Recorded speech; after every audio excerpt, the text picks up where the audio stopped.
Porque se você parar para analisar, a Constituição, cara, a Constituição traz tudo de direito administrativo, tudo. Organização da administração pública, ele não trata de pormenores.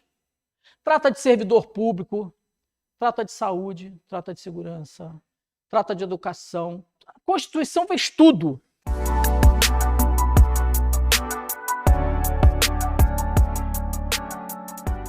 A gente não pode esquecer que o direito administrativo se relaciona com vários ramos do direito. Eu sou obrigado a dizer isso para a gente entender mais adiante o que vai fazer. Admita a seguinte hipótese.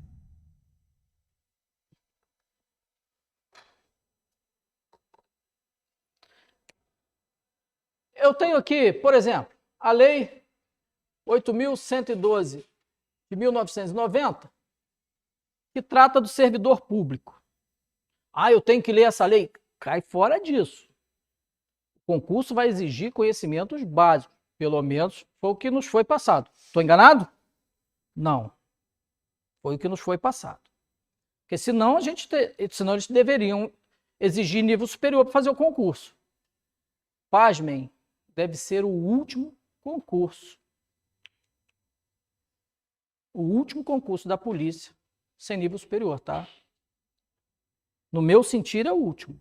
Porque já tem estados aí pedindo. Ah, mas é para outra carreira. Não interessa. Já começa assim quando vê. Então veja bem. A Lei 8.112 ou qualquer outra que você pense, tem normas, são normas de direito administrativo relativas a servidor público, mas tem que estar de qualquer forma de acordo com a Constituição.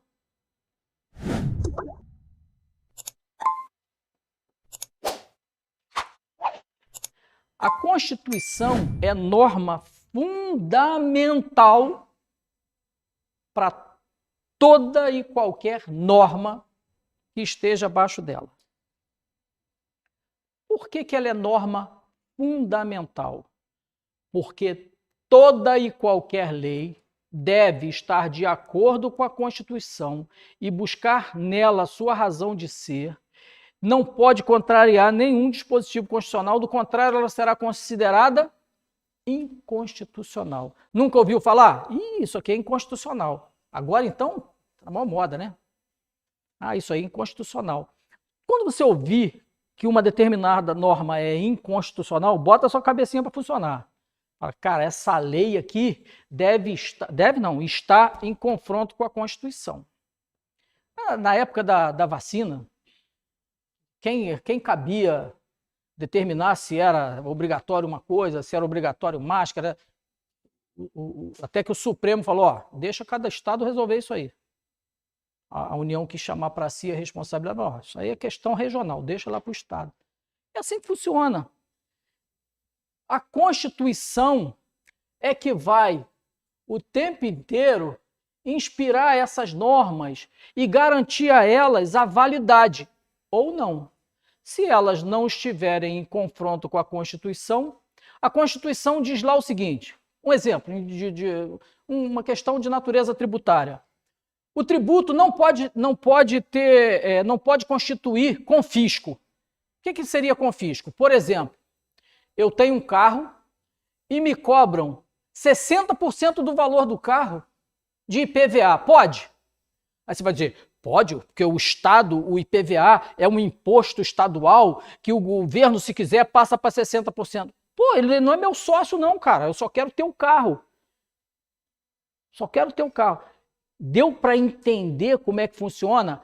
Não está escrito em lugar nenhum que não possa ser 40%.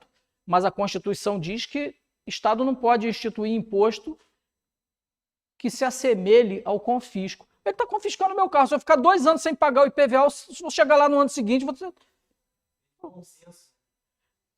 Razoabilidade. Bom senso. É aquilo que a gente falou, que é uma coisa que não está escrito em lugar nenhum. Mas todo o bom senso, a razoabilidade, foi empregado na hora de escrever essa norma. Pô, isso aí que a gente tem que estar bacana, assim, ó, tem que estar bem A hora que eu escrever a norma, eu tenho que ter bom senso. A hora que você abordar alguém na polícia, lá, você é fardado, você tem que ter bom senso. Se você é recebido, o cara está com a arma na mão, nada te impede de agir. Nada te impede de agir. Mas se o cara está desarmado, você não vai chegar dando tiro. Isso é bom senso, cara. Isso é bom senso. O bom senso é empregado em todos os momentos da nossa vida, como eu disse. É a criança que deixou o negócio cair, você vai lá e deu 2 chineladas na criança. Para que isso, cara? Você exagerou. E se você não emprega o bom senso, você comete excesso.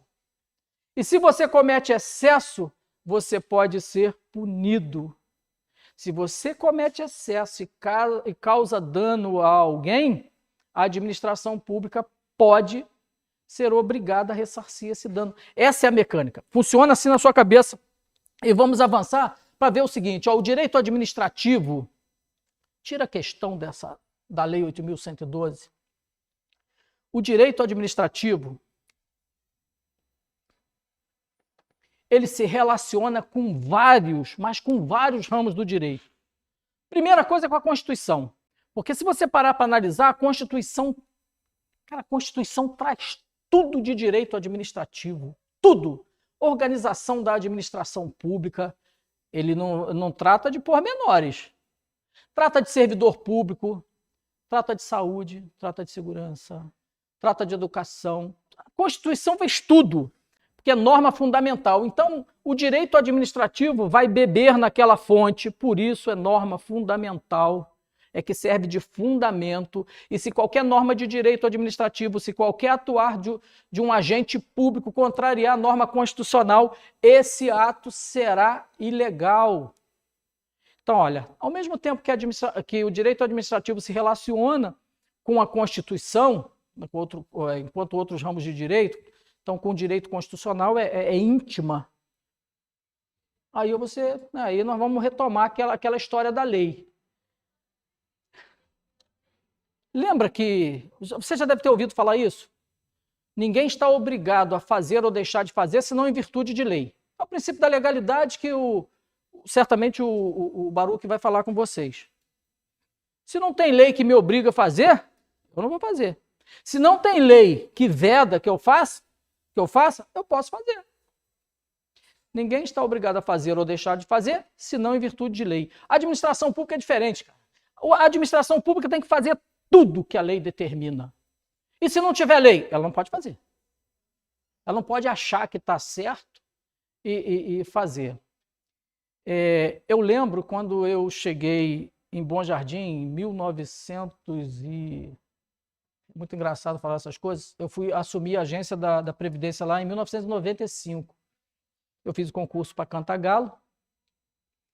Fiquei lá ainda um tempo, depois fui chamado para assumir a agência e fiquei lá na chefia. Mó barato. Quando eu cheguei lá, eles usavam um formulário que já não se usava mais há muito tempo.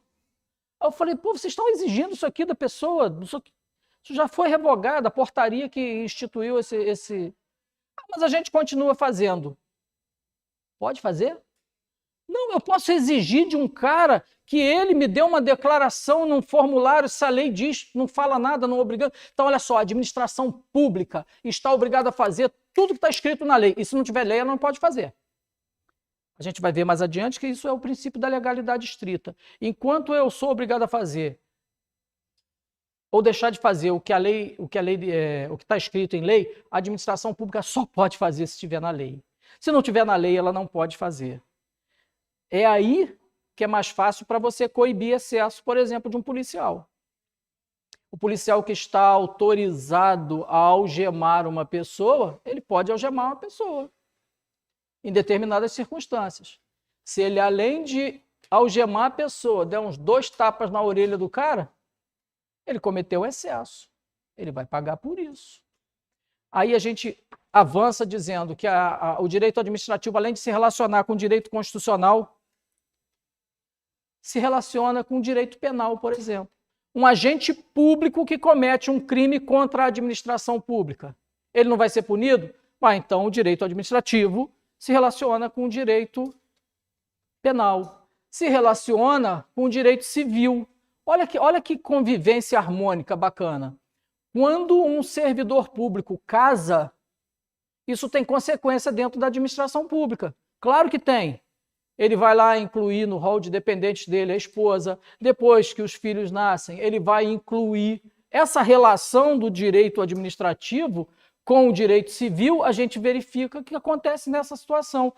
Pô, direito administrativo tem relação com o direito agrário, tem com o direito tributário. Quando a administração pública te cobra IPVA, te cobra IPTU, isso tem natureza tributária. Então, esse grande conjunto harmônico, a gente começa a observar que ele é muito mais amplo do que a gente imagina. Tá? Ele vai funcionar dessa forma, a gente vai ver que é assim mesmo que tem que conduzir a coisa pública, porque o que a gente quer alcançar é a finalidade pública, é o bem comum, é o interesse público. A administração pública, ela está sujeita às leis que eu falei para você. A gente vai aprofundar isso quando for falar do LIMP, tá? Daquele princípio da legalidade, impessoalidade, moralidade, publicidade e eficiência. Eu também comecei estudando por aí. Quando eu comecei a estudar para o concurso do INSS, não tinha nem direito administrativo. E naquela época nem era o LIMP, era o LIMP. Porque não tinha o princípio da eficiência, que foi introduzido pela emenda constitucional número 19 de 1997, então isso nem se cogitava, eram leis passadas, a Constituição passada, enfim. Então a gente vê o seguinte, olha só.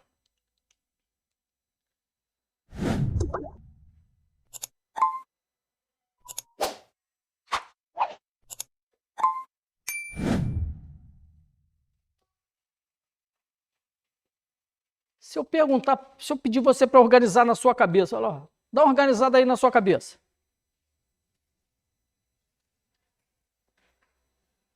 Põe de um lado princípio, põe do outro lado norma. Quando eu falo para você que existe uma norma, você pensa logo numa coisa abstrata ou numa coisa concreta, que existe, que eu posso ler, que eu posso pegar? Concreta. Você está vindo de Cachoeiras todo dia, cara? Pô, tu é guerreiro mesmo. Isso aí. Então, olha só. Quando eu falo que existe uma norma, primeira coisa que você pensa em algo concreto. Quando eu falo que existe um princípio, eu tenho por princípio, tem um monte de gente que fala isso, né? Eu tenho por princípio não prejudicar ninguém. Pode ser uma mentira, mas ele tem com certeza, cuidado com ele. Isso ele escreveu isso em algum lugar? Não. Então, o princípio é algo mais abstrato. Você não consegue ver. Não consegue ver. Aí a gente começa, opa, então estou no caminho. Quando eu falo que existe uma determinada norma, eu estou falando em algo escrito.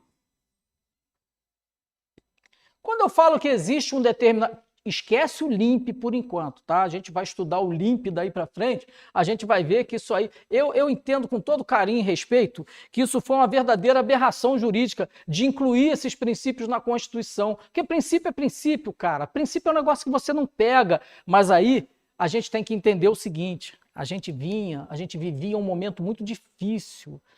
Quando a nossa Constituição nasceu, em 5/10/1988, a gente tinha um medo tremendo de baioneta, de tiro, de canhão. A gente saía de um momento muito difícil que a gente viveu no nosso país, sabe, de totalitarismo, de autoritarismo, para um movimento essencialmente democrático, como disse o Ulisses Guimarães, pegando a Constituição, falando que esta é a Constituição cidadã. Isso aí tem que estar na sua cabeça, porque a gente passou por um período muito, mas muito sinistro. Muito sinistro. Gostaria eu de não ter vivido, gostaria eu de não ter experiência para contar para vocês. Meu irmão quase foi preso, porque ele estava sem a carteira de trabalho no bolso. Você sabia que a pessoa podia ser conduzida por vadiagem se não tivesse a carteira de trabalho assinada no bolso? Você sabe por que no INSS a gente pega tanta carteira de trabalho surrada?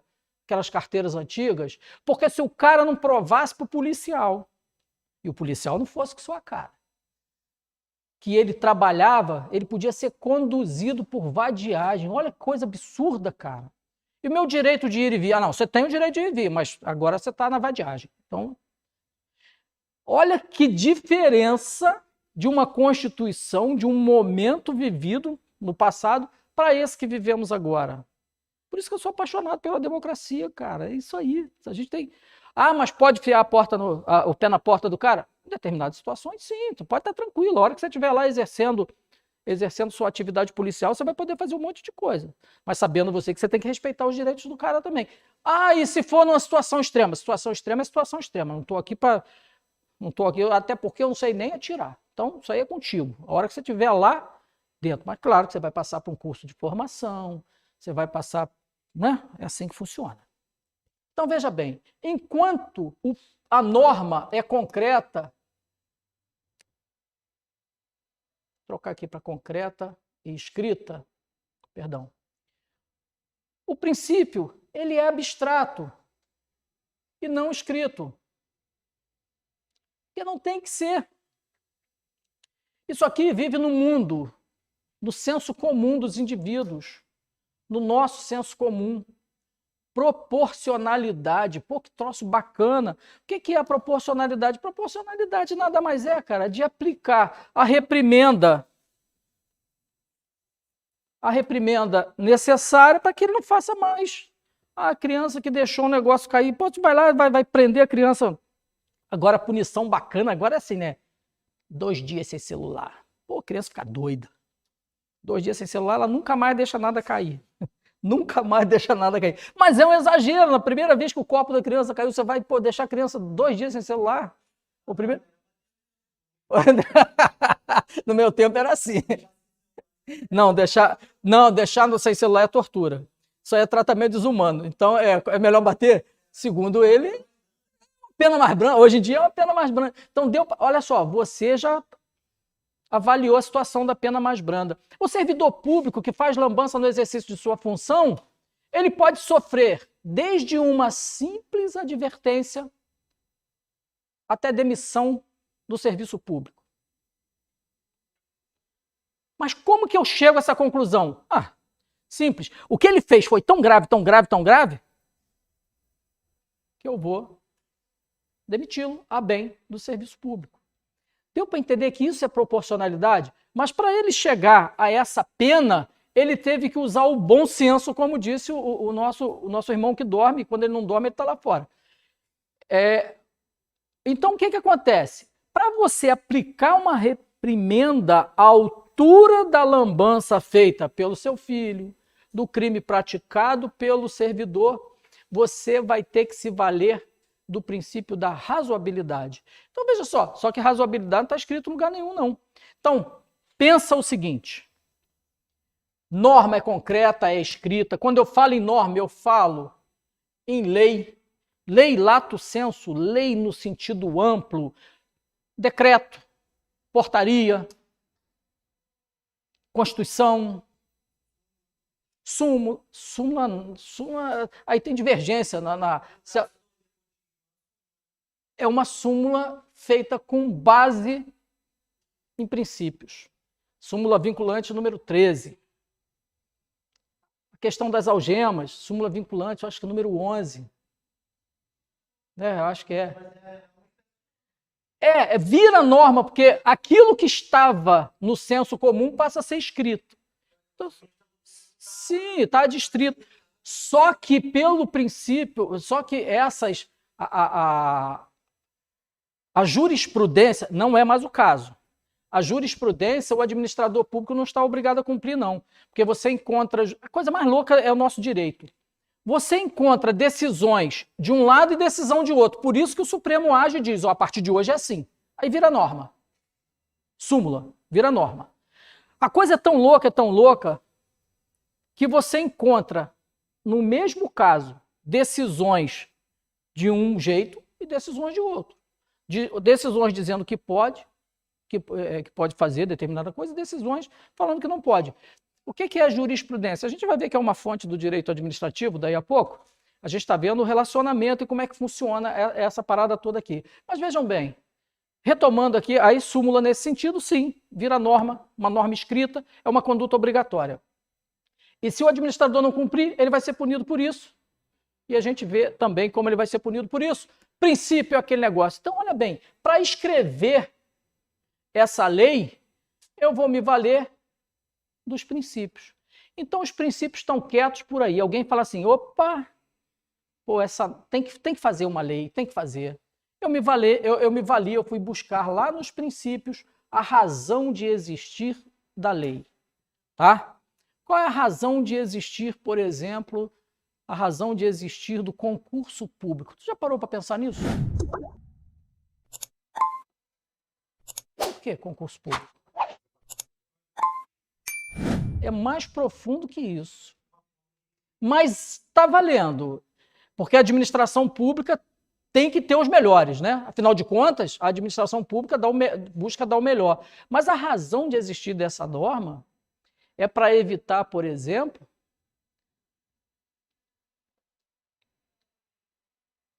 você imagina o prefeito da sua cidade, chega lá para o procurador da sua cidade, que não é concursado, fala assim, eu quero um parecer favorável nesse processo aqui. Ele fala assim, mas prefeito, isso não pode. Isso não pode. Se você não der um parecer favorável, o que é que eu vou fazer? Você não é concursado. Eu tiro você e boto outro. Aí chega outro e fala assim, eu não vou fazer. Eu tiro aquele e boto outro. Até o dia que alguém vai falar assim, não, pode fazer sim. Cansei de ver isso, tá? Bom Jardim agora que teve o concurso para procurador da Câmara. E isso eu falo com muito orgulho. Foi uma briga minha para fazer esse negócio lá. Para quem não sabe, deixa eu falar logo, que além de ter esse tempo todo de... Sabe, isso para mim é assim, eu vivo a política desde os 18 anos. Eu vivo a política, eu vivo os movimentos populares, eu vivo movimento sindical desde os 18 anos. Falo isso com muito orgulho, porque foi isso que eu aprendi. E eu exerço o mandato eletivo. Então, eu conheço o executivo, conheço o legislativo e conheço o judiciário. Transitei nesse trem todo aí. E hoje ainda eu exerço o mandato lá, eu estou no meu quarto mandato como vereador. E a minha briga, quando eu cheguei na Câmara, era exatamente o fato do procurador não ser concursado. Então ele vai fazer o que eu quero? Se ele não fizer o que eu quero, eu tiro o cara. O concurso público garante independência para o servidor. Você imagina como era no passado? Chamava alguém e falava assim, não, pô, você vai trabalhar aqui, eu vou te arrumar um carguinho aqui.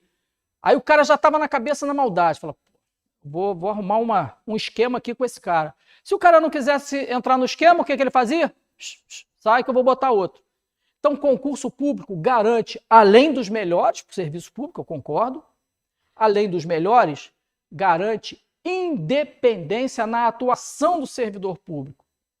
Vai ser chamado agora o procurador, que foi concursado para a Câmara Municipal. Ninguém mais bota o procurador no bolso. Até porque eu acho um verdadeiro absurdo o procurador fazer o que o prefeito quer, que o presidente da Câmara quer. Eu acho um verdadeiro absurdo isso. O concurso público, você está fazendo concurso público para quê? Porque eles querem contratar os melhores, mais do que isso. Eles vão te encher de responsabilidade, porque você, quando faz o concurso público, você sabe que você tem responsabilidade lá. Você sabe que você vai responder na forma da lei, você sabe que você vai ter que atuar na forma da lei. É para isso que você está estudando aqui. Aliás, eu acho um verdadeiro absurdo nunca terem cobrado direito administrativo no concurso para a polícia. Porque tem gente que chega lá e começa a fazer coisa que nem sabe, quer dizer, sabe porque o bom senso, já que ele voltou, porque o bom senso indica no seguinte sentido, pô, isso aqui não está correto. Quem nunca percebeu que estava fazendo uma coisa não muito correta? Mas fiz assim mesmo. Não, isso aí é azar o seu. Mas é claro, o concurso público garante independência para o servidor público. Então, o que a gente começa a verificar em todas essas situações é o seguinte: o agente público tem sim que se valer ora de princípios no seu agir. Esses não vão estar escritos em lugar nenhum, não. Tirando o LIMP, esses 5 princípios expressos na Constituição da República, nós não temos mais princípio escrito em lugar nenhum. Norma nós temos muito. Muitas normas escritas. Temos Código Penal, temos Código Civil, temos Constituição, temos leis estaduais, temos leis federais, temos leis municipais e temos leis para todo lado. O que não falta é lei. O que não falta é lei. Nós temos muitas normas escritas muitas normas que foram buscar nos princípios a sua razão de ser. Maria da Penha. Simples. Maria da Penha. Um monte de gente achando que tem direito de espancar a mulher, até que um dia um iluminado, que foi uma iluminada, falou assim, epa, peraí, está na hora da gente fazer, está na hora. Mas antes disso, muita gente apanhou, né, cara? Muita mulher apanhou, sem as medidas protetivas. Então, por aí a gente começa a analisar o seguinte, olha, existem fatos, relações sociais, aí alguém olha e fala, pô, isso aqui transgride uma norma. Aí cria uma lei, isso aqui viola os princípios.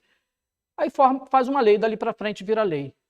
E nem engraçado que tem outra coisa, quando a gente fala de fonte do direito administrativo, como a gente vai falar agora, eu não considero fonte do direito administrativo, eu não considero, tá? Mas tem gente que considera o costume como fonte do direito administrativo. Mas o costume é fonte do direito. Quer ver só? Onde está escrito que você está obrigado a entrar na fila para entrar no ônibus? Isso é costume, isso não é lei, não. Você pode ignorar a fila e entrar no ônibus na frente dos outros? Pode. Mas é aconselhável? Não é. Entra. Então, aí... depende da disposição do cara também. Sei lá, o cara... Então, a gente começa a observar que no direito...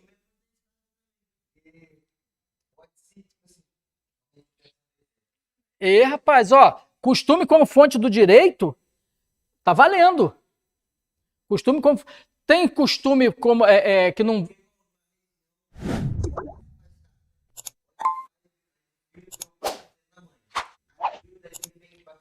Até o momento que não tinha lei, eu sei o que você vai falar. Você quer ver um negócio?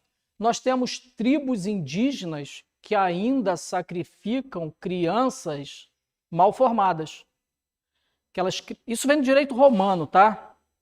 Chega a arrepiar. Você sabe por que os romanos eram os melhores guerreiros da antiguidade? Pelo menos da Idade Média? Romano que nascia com qualquer, vou chamar de defeito, tá? Deficiência, ele era sacrificado. Isso era uma forma de depurar, de apurar e fortificar o exército romano. Mas, pô, nós estamos falando de um tempo, cara, em que a dominação era o que interessava, a conquista terras era a coisa que interessava. Nós, agora, nos dias atuais, eu concordo com o que você está falando. Até o momento que não havia lei, está valendo. O que ele está falando é o seguinte, no Nordeste, a Lei Maria da Penha foi muito contestada, porque a prática lá, vocês querendo ou não, ou nós querendo ou não, a prática era realmente o filho ver o pai batendo na mãe. Isso foi muito discutido. Enquanto estava lá no mundo, não era razoável o pai bater na mãe. E o filho incorporava esse trem e continuava... Era o costume. Mas a partir do momento que tem norma, meu amigo, tem esse negócio não. Bateu na mão, eu estou acostumado a bater, ela está acostumada a apanhar. E agora quem vai apanhar é você, vão para a delegacia. Porque agora a lei é para todo o território. Então, olha só, costume não afasta lei. Lei não é revogada por desuso. A grande discussão era se a pessoa, o adultério do Código Civil, isso foi flexibilizado. Aí teve um cara que falou lá, aí, rapaz, essa lei é isso, nunca valeu. Como nunca valeu? Lei é lei, meu camarada. Está escrito lá, não tem jeito. Ah, mas a mulher tolera. Azar é dela. Mas é lei. Então, veja bem, Essa questão de costume, eu não entendo como fonte de direito administrativo, mas está valendo como fonte de direito. Porém, se cair na prova que costume é fonte do direito administrativo, sim, tá? Quais são as fontes do direito administrativo? Lei. Primeiro lugar, a lei. Nós vamos apurar isso aqui semana que vem, na outra semana. A lei. Por quê? Porque aqui nós estamos diante do princípio da legalidade estrita. Tem a jurisprudência. O que é a jurisprudência? São aquelas decisões reiteradas da justiça. A justiça decidiu de uma forma e decidiu da mesma forma no ato seguinte, decidiu depois. Hoje eu tive, o colega mandou para eu dar uma olhadinha o que eu achava da petição dele. Eu achei, pô, bacana, cara, tá valendo. Carteira de trabalho assinada vale como prova no INSS? Vale. Por quê? A Turma Nacional de Uniformização já falou que vale, o STJ já falou que vale, o INSS pega a sua carteira de trabalho assinada, se não tiver lá no seu CNIS, no seu cadastro, não considera seu tempo, não. O servidor não considera. Aí você vai para a justiça, que vai se aplicar a jurisprudência. Então a gente vai ver na semana que vem quais são as fontes, como que a gente vai passear nesse negócio todo aí. Eu só queria que vocês não me deixassem sozinho nessa paixão pelo direito administrativo, que vocês vão ver que isso aí pode fazer a diferença. Ah, mas eu ouvi dizer que são poucas questões. Eu também ouvi dizer. Só que uma questão é determinante para você sair do 20º para o 1000º lugar. Se uma questão foi deixada para trás, se uma questão foi deixada em branco, se uma questão você não soube fazer, se uma questão você assinalou errado, pode te tirar da lista do top 10 e te jogar lá para baixo. O que vai acontecer? Você vai ficar frustrado e vai dizer, pô, podia ter estudado um pouquinho mais, podia ter sido mais criterioso. Olha, não tenho fórmula mágica para aprender direito administrativo. Aprendi da mesma forma que vocês estão aprendendo, sentando assim e estudando. Tá? Eu tive excelentes professores de direito administrativo, me apaixonei pelo direito público, especialmente pelo direito administrativo. Vamos falar semana que vem. Direito administrativo é direito público, tá? É direito público. De um lado eu vou ter a administração pública, do outro lado eu vou ter o indivíduo. Aí a gente vai ver que a administração pública está sempre um patamar acima. Está sempre mandando mais e você obedecendo cada vez mais. Então, a partir de hoje, a gente vai estudar o direito administrativo, sim. É claro que daqui para frente é uma coisa mais pontual. Vou passar todos os arquivos para o nosso amigo Railson, poderoso Railson, transformar isso para vocês, imprimir, para a gente poder rabiscar o papel. Aí sim vai ficar mais fácil, tá bom? Um abraço, foi um prazer enorme. Boa noite para vocês. Valeu. E aí, curtiu essa aula? Então faz o seguinte, deixa agora mesmo o seu like para fazer com que esse vídeo chegue ainda mais longe e ajude ainda mais pessoas. Inscreva-se no canal e ative o sininho. Aproveite também para poder deixar o seu comentário aqui embaixo. Se tiver alguma dúvida, pode deixar também, que a gente vai estar acompanhando tudo. Valeu?